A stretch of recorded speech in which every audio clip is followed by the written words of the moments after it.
tu viens de vivre quelque chose de très fort. J'ai prié pour toi. J'ai vu avec ta maman et ta sœur aînée, vous étiez vraiment complètement dans l'onction. Tellement que vous n'étiez plus là en fait. Et moi, je voudrais savoir ce qui s'est passé, Sarah, pendant tout ce temps. Je ne sais combien de temps, mais ça a paru vraiment long. Et qu'est-ce qui s'est passé?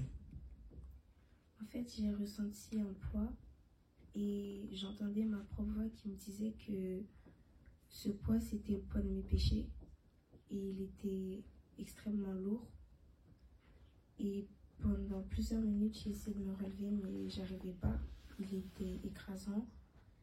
Et j'ai appelé en fait, dans ma tête, j'ai appelé ma mère pour qu'elle m'aide à me relever parce que j'étais persuadée que c'était la seule qui pouvait me relever. Sauf que elle venait pas, en fait, personne venait et j'entendais sa voix qui était en train de chanter des louanges et en même temps j'entendais la voix de ma soeur qui était en train de prier et j'entendais que leur deux voix à elle.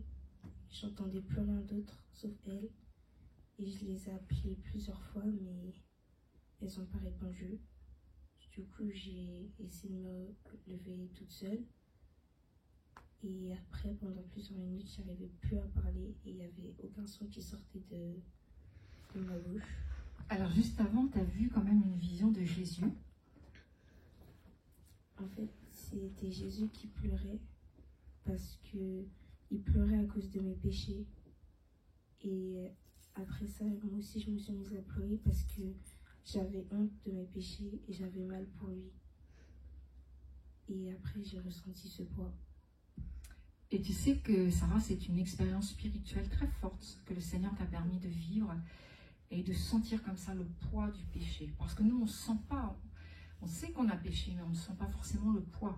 Et Dieu t'a permis spirituellement de sentir ce poids du péché sur toi à cause de tes péchés. Et il n'y a que Jésus qui puisse faire quelque chose pour nous. Qu'est-ce que tu en penses, Sarah? Je suis d'accord. Et tu as essayé avec maman, ça n'a pas marché. Peut-être avec ta soeur, ça n'a pas marché. Parce que Jésus est le seul qui puisse porter nos péchés. Et c'est un tel poids. Il faut le dire aux gens. Il faut le dire combien le péché pèse lourd sur la vie des hommes et des femmes. Qu'est-ce que tu en ressors de cette expérience? Mais je sais que là, c'est très frais, que tu vas... Peut-être il y a des détails qui vont te revenir, mais qu'est-ce que ça t'a apporté de vivre ça dans le monde spirituel? En fait, je me suis dit, si je continue à appeler péché, le poids il sera encore plus lourd.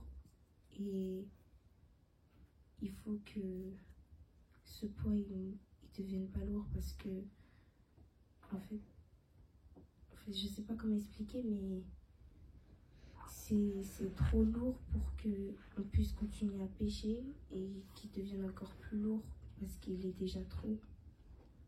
Du coup, il faut arrêter de pécher. Amen, amen. Voilà, tu as déjà reçu Jésus comme ton Seigneur personnel? Oui. Donc là, il faut vivre une vie de sanctification maintenant, Sarah. Maintenant que tu as fait l'expérience du poids du péché, je pense que ça va vraiment changer quelque chose. Que maman va se réjouir. Parce que ta fille a été vraiment, vraiment impactée. Je ne sais pas si elle est toujours là, la petite jeune fille qui avait fait une expérience aussi. Figure-toi qu'elle a prié pour toi quand tu étais au sol. Elle a communiqué quelque chose parce qu'elle avait eu aussi une expérience. Elle a vu un ange. Elle est venue, elle a prié pour vous. Et elle t'a communiqué comme ça une expérience spirituelle. Amen. Voilà, donc tu pourras lui dire quand tu la reverras. On essaiera de lui communiquer que sa prière a été efficace. Sois vraiment bénie, Sarah, ainsi que toute la famille.